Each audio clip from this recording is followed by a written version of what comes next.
찬송가 28장입니다. 찬송가 28장. 독일 근원 강림하사 찬송하게 하소서. 한량없이 자비하신 증량할 길 없도다. 천사들의 찬송가를 내게 가르치소서. 구속하신 그 사랑을 항상 찬송합니다. 주의 크신 도움받아 이때까지 왔으니 이와 같이 천국에도 이르기를 바라네. 하나님의 품을 떠나 죄에 빠진 우리를 예수 구원하시려고 보혈을 흘려 주셨네. 주의 귀한 은혜 받고 일생 빚진 자 되네. 주의 은혜 사슬 되사 나를 주께 매소서. 우리 마음은 연약하여 범죄하기 쉬우니 하나님이 받으시고 전국인을 지소서.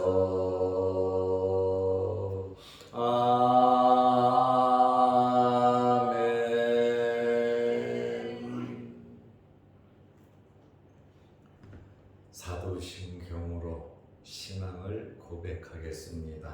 전능하사 천지를 만드신 하나님 아버지를 내가 믿사오며 그 외아들 우리 주 예수 그리스도를 믿사오니 이는 성령으로 잉태하사 동정녀 마리아에게 나시고 본디오 빌라도에게 고난을 받으사 십자가에 못 박혀 죽으시고 장사한 지 사흘 만에 죽은 자 가운데서 다시 살아나시며 하늘에 오르사 전능하신 하나님 우편에 앉아 계시다가 저리로서 산자와 죽은 자를 심판하러 오시리라.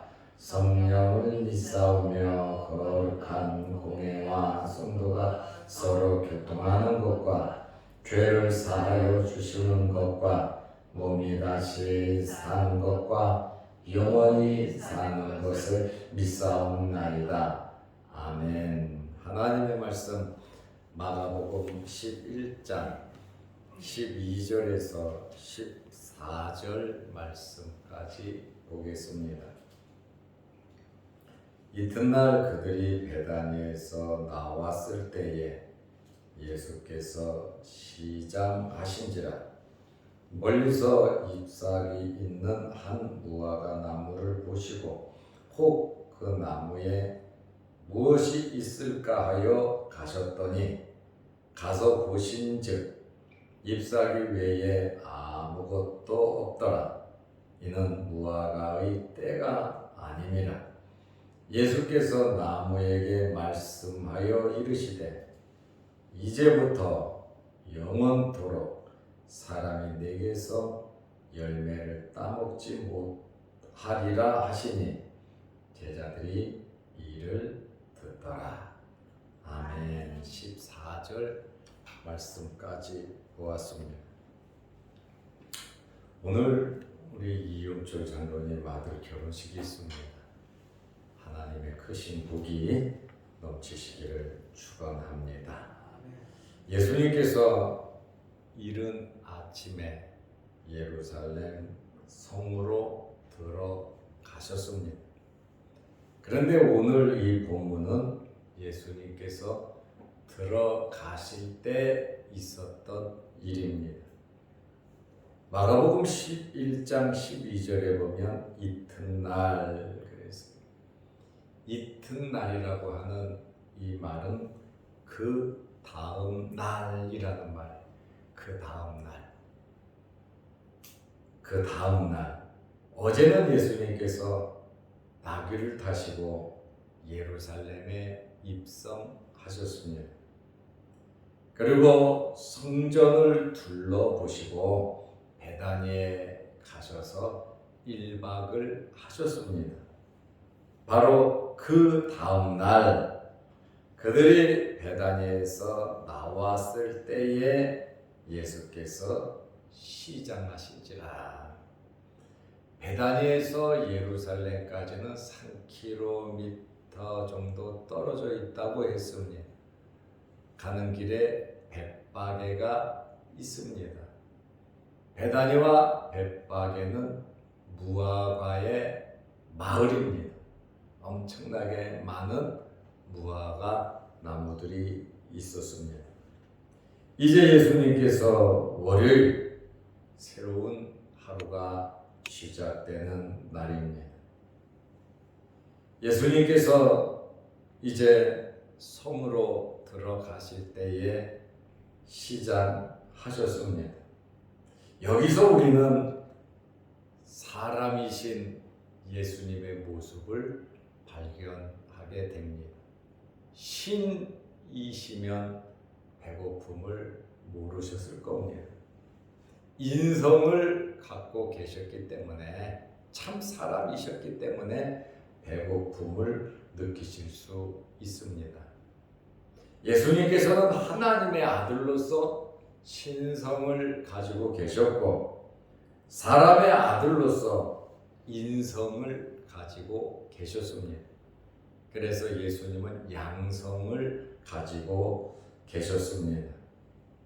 예수님께서 시장하셨다, 또 피곤해서 고물 위에서 주무셨다, 또 어제도 말씀드렸지만 십자가를 앞에 놓고 통곡을 하면서 하나님 앞에 기도를 드린 그러한 모습을 볼 때에 인간이신 참 사람이신 예수님의 모습을 엿볼 수 있습니다.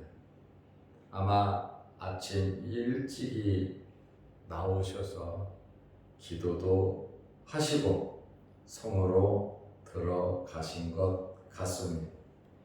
우리는 짧은 이 말씀 속에서 예수께서 시장하신지라, 예수님께서 무엇인가 필요로 하실 때 주님께 드릴 수 있는, 주님의 필요함을 만족해 해드릴 수 있는 저와 여러분들이 되시기를 바랍니다.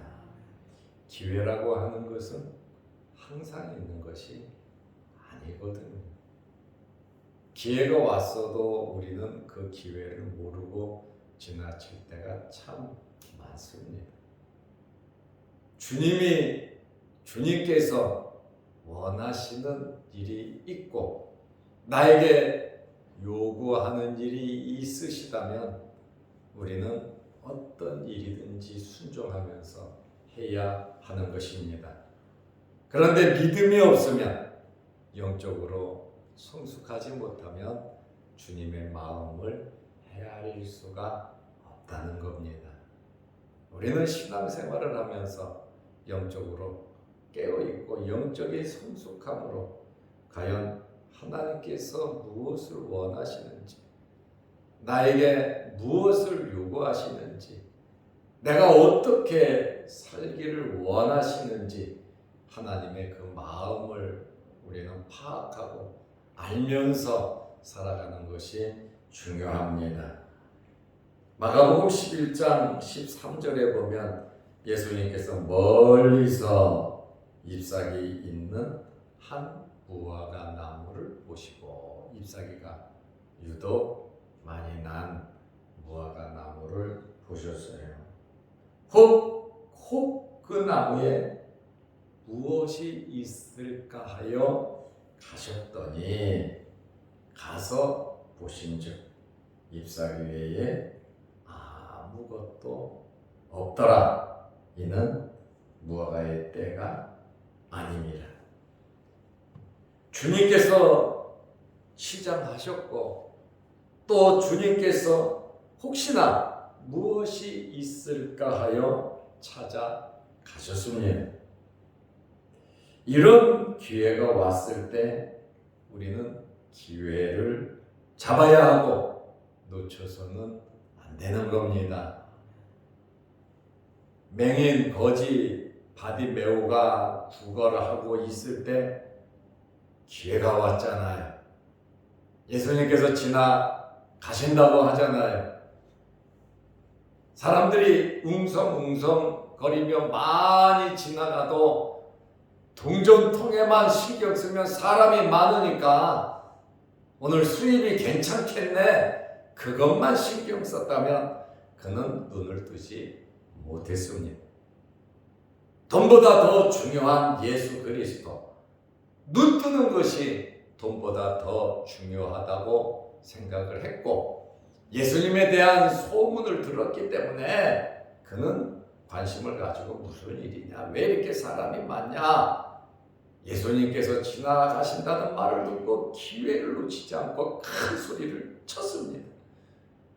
기회는 나도 모르는 가운데 올 때가 참 많아요. 그리고 그냥 지나쳐 버릴 수도 있습니다. 사람들이 시끄럽다고 조용히 하라고 나무랬잖아요. 그는 더 크게 소리를 질렀어요. 주님이 어디 계신지 모르잖아요. 어느 방향에 있는지 모르잖아요. 지나가셨는지 안 지나가셨는지 모르잖아요. 안 보이잖아요. 그러니 막무가내로 소리를 쳤지만 그는 목적 없이 소리친 게 아닙니다. 막무가내로 소리친 게 아닙니다. 예수 그리스도를 향해서 기회를 놓치지 않고 간절함이 그에게 있었습니다.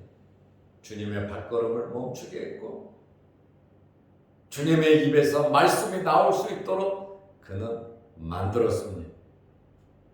주님 오라는 말을 듣고 그는 겉옷을 집어 던지고 자기의 모든 것을 던지고 주님 앞에 나아갔어요. 1분 1초라도 주님 섬기고 주님 앞에 가는데 거추장스러운 것이 있으면 그것을 없애버리고 주님께 나아갔어요. 왜요? 주님께서 자기의 모든 문제, 가장 중요한 문제 해결해 주실 줄로 믿었기 때문에 그렇습니다.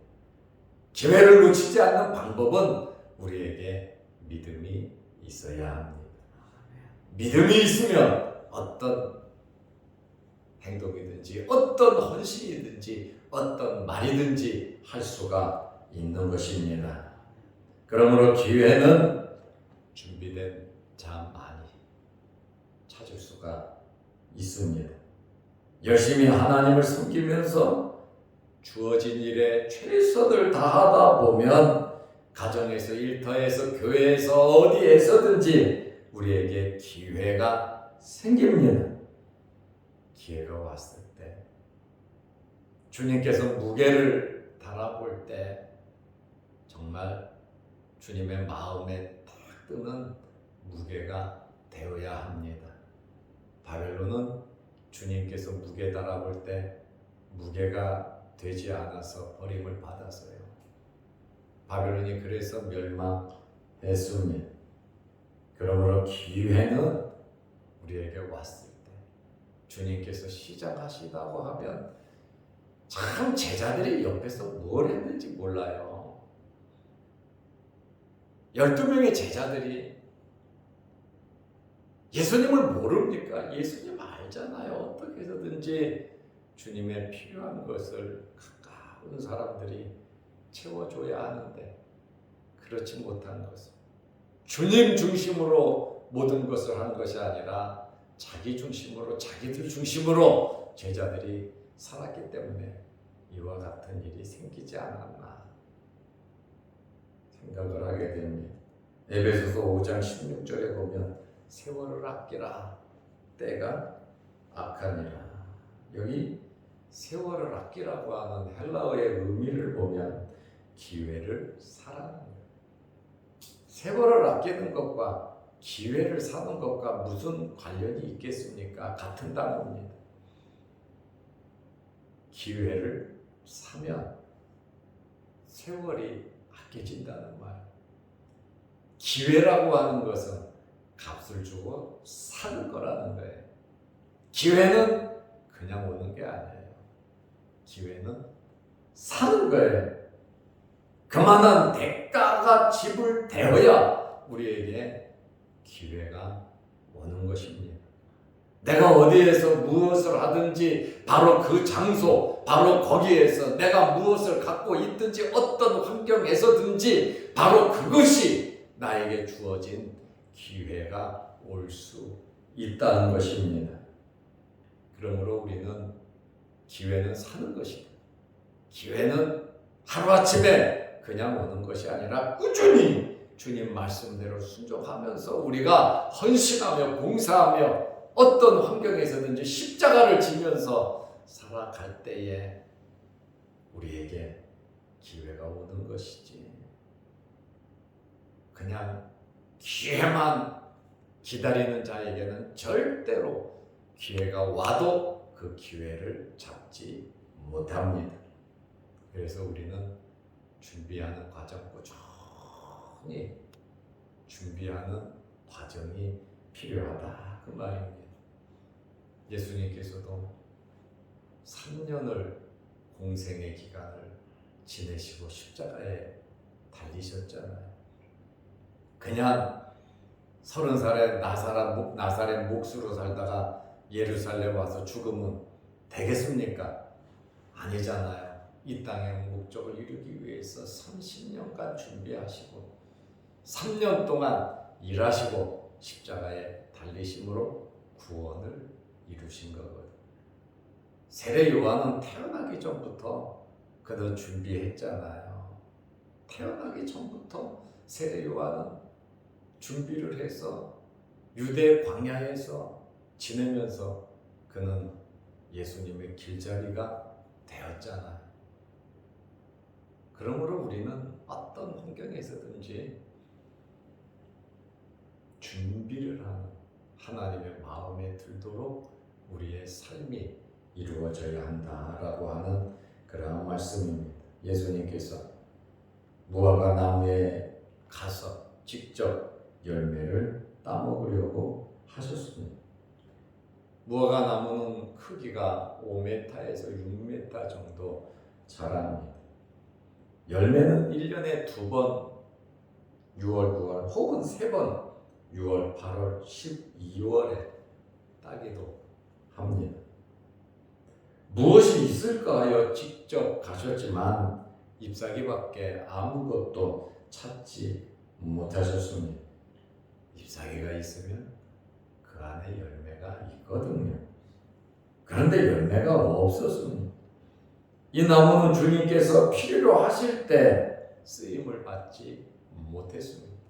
환경이 어떠하든지 우리에게 주는 교훈이에요. 환경이 어떠하든지 주님께서 필요로 하실 때 여러분들은 쓰임 받으시기를 바랍니다. 내 환경이 어떻고 저떻고 나는 이렇고 저렇고 주님은 더 잘 알고 계세요. 그럼에도 불구하고 역사하신다니까. 사르밧 과부가 먹을 것이 아무것도 없잖아요. 한 끼니 먹고 아들하고 죽으려고 그랬잖아요. 굶어 죽으려고 그랬잖아요.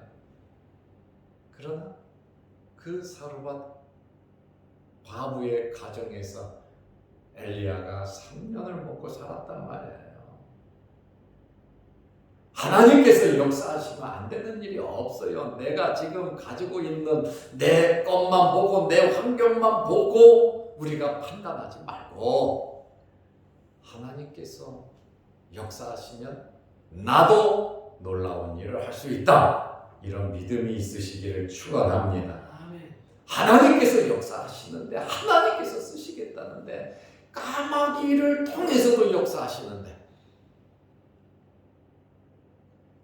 아합의 장갑을 통해서 선지자 100명을 먹여 살리잖아요. 그 엄청난 기근 가운데서도요.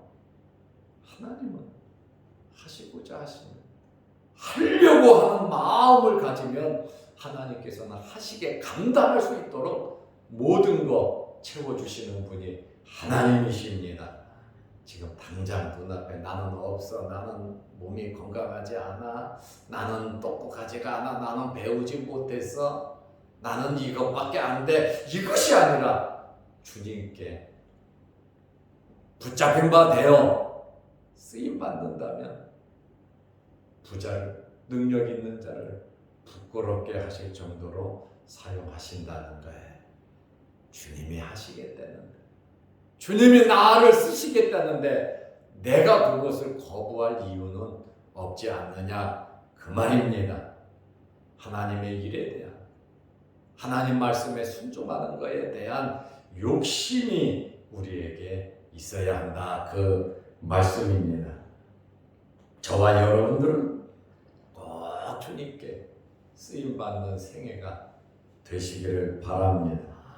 예수님께서 예루살렘에 입성하실 때 어린 나귀 새끼가 쓰임을 받았습니다. 예수님께서 마지막 만찬하실 때에 마가의 다락방이 참 귀하게 쓰임 받았고 예루살렘 교회가 태동하는데 마가의 다락방이 쓰임을 받았어요. 주님은 이미 그 다락방의 미래를 알고 계셨기 때문에 그 다락방을 제시해 주셨다. 그 말씀입니다.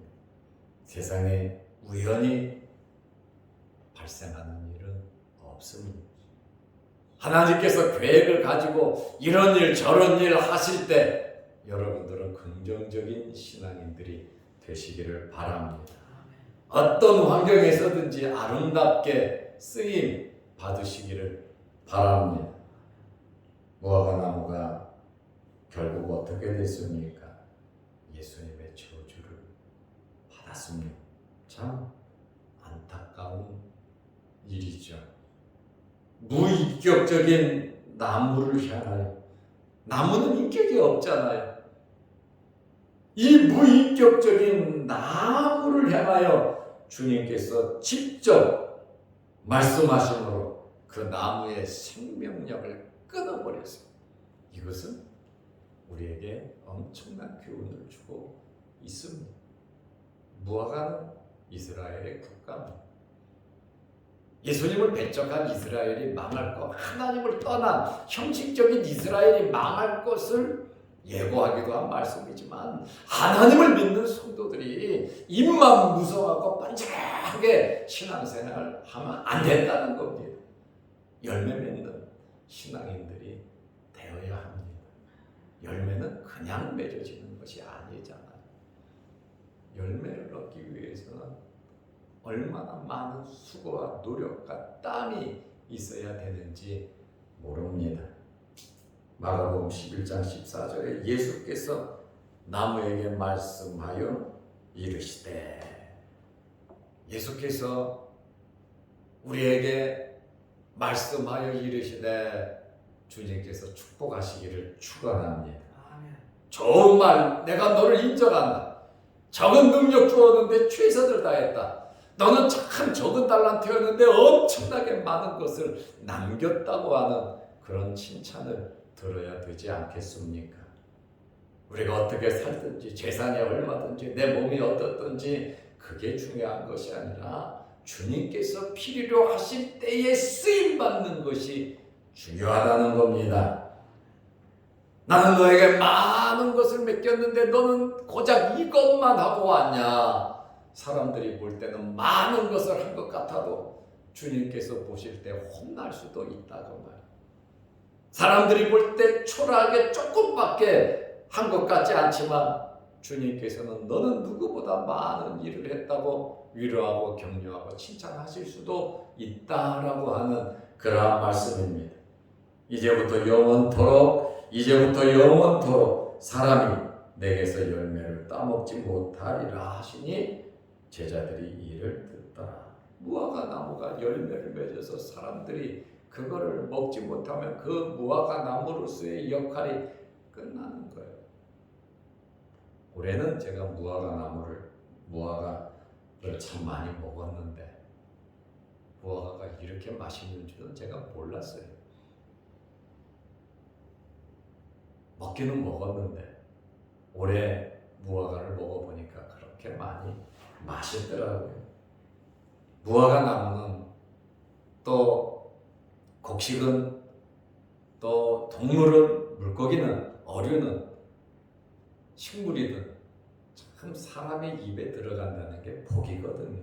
아름답게 쓰임받고 사람은 힘을 내서 하나님을 찬양하고 하나님께 영광 돌리는 것, 그것이 참 못된 일이거든요. 이것은 굉장히 신비한 장면이고 창조주 되시는 주님의 능력을 보여주고 있습니다. 주님께서 말씀하시니 20절 말씀에 보면 뿌리채 마른 것을 보고 주님 말씀 한마디에 뿌리채 말라버렸다. 주님께서 말씀하시니까 요나에게 박농쿨이 하루아침에 박농쿨이 자라잖아요. 그리고 벌레를 보내서 씹게 하니까 하루아침에 박농쿨이 죽어버리잖아요. 하나님이 하시면 다 됩니다. 그러므로 우리는 하나님을 믿는 그 신앙을 가지고 우리의 환경이 어떠하든지 하나님의 마음에 들도록 살아가도록 우리는 노력해야 하는 것입니다. 외형은 그대로 있었지만 그러나 속은 말라 죽었습니다. 예수님의 신적인 능력을 보여주는 말씀입니다. 우리 남은 생에 많은 열매, 아름다운 열매로 하나님께 영광 돌리시기를 바랍니다. 아멘. 기도하겠습니다. 하나님 아버지, 오늘 우리 이용철 장로님 둘째 아들 결혼식이 있습니다.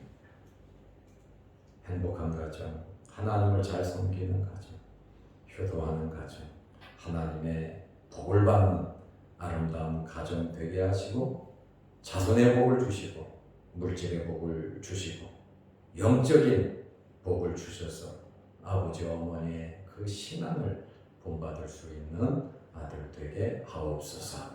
하나님 아버지, 이제 오늘부터 10월이 시작됩니다. 결실의 계절 가을이 되는데 우리에게도 풍성한 열매가 있게 하여 주셔서 열매 없는 무화과 나무가 아니라 하나님께서 우리에게 주신 것으로 하나님께 많은 영광 올려드릴 수 있는 한 달 되게 하여 주옵소서. 오늘도 이 새벽에 주의 전에 나와 머리 숙여 기도합니다. 우리의 기도에 응답하여 주시고 영상 유튜브를 보며 함께 은혜를 나누는 성도들에게도 크신 복을 내려 주옵소서. 내일은 거룩한 주일입니다. 주의 전에 모든 성도들이 나와 마음껏 하나님을 예배하는 날이 되게 하여 주옵소서. 예수님의 이름으로 기도드리옵나이다. 아멘. 하늘에 계신 우리 아버지여, 이름이 거룩히 여김을 받으시오며 나라의 마옵시며 뜻이 하늘에서 이룬 것 같이 땅에서도 이루어지이다. 오늘날 우리에게 일용할 양식을 주옵시고 우리가 우리에게 죄지은 자를 사하여 준 것 같이 우리 죄를 사하여 주옵시고 우리를 시험에 들게 하지 마옵시고 다만 악에서 구하옵소서. 대개의 나라와 권세와 영광이 아버지께 영원히 있사옵나이다. 아멘. 자유롭게 기도하시기 바랍니다.